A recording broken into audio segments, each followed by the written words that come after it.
Hello everyone, welcome back to chemistry class. So in continuation with revision of chapter 2nd, few techniques, separation techniques we have already done, and in this class we will done the rest of the techniques. First one is sublimation. Now sublimation means if the component or if a mixture or a compound which can directly convert from your solid state to gaseous state, it will not go in between liquid phase. That is sublimation. So if you see, according to that, sublimation is a process, or this separation technique can be used for mixtures where it has combination of such a substance which can sublime. Okay, sublime means directly from solid phase to gas phase. For only those mixtures you can use this sublimation separation technique. Now coming to chromatography. This is to differentiate or to separate mixture of components which contain pigments. Okay, like for example dye or pen ink you can say. If you, there's a very simple experiment to perform this chromatography by which you can see this. What you have to do is you have to hang a piece of tissue paper in the glass, not full of bucket.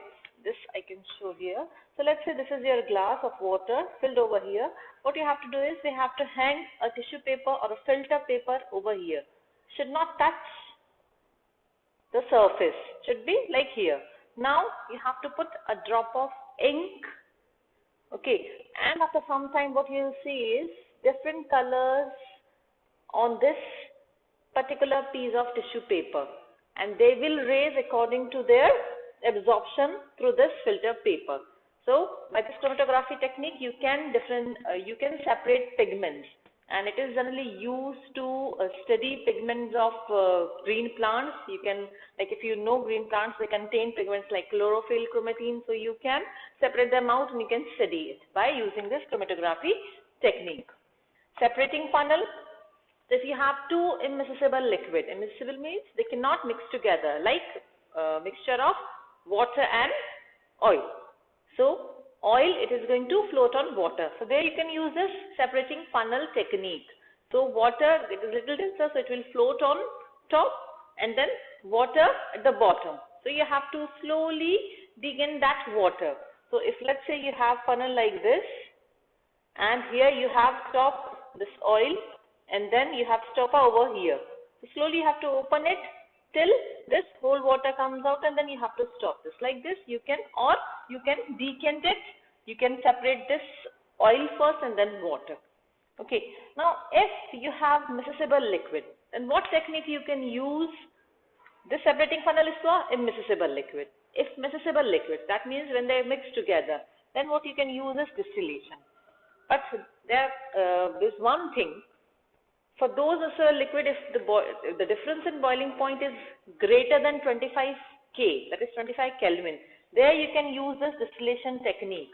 You have to heat that mixture, and then when that mixture is heated, then you have to condense it and then collect it in separate funnel. Okay, but this simple distillation is only for those where the boiling temperature is more than 25 K Kelvin. If it is less than that, then what you have to use is fractional distillation. Like in refining coal, petrol, this fractional distillation is used. Like if you have to differentiate or you have to separate different components of air. As you know, air is made up of nitrogen, carbon dioxide, oxygen. So if you have to separate these components, what you can use is fractional distillation. Okay, you have to pressurize the given, let's say you have air. What you have to do initially is pressurize this air, and simultaneously you have to cool down. You have to lower the temperature. When you do this, according to their temperature, boiling temperature, they will liquefy. Okay, and once different components are liquefied at different temperature, you can separate them out. This is the all separation technique that has been used in this chapter. Diagram and examples I have already mentioned in previous online video, so you can see from there. Still, if you have doubt, you can ask. Thank you.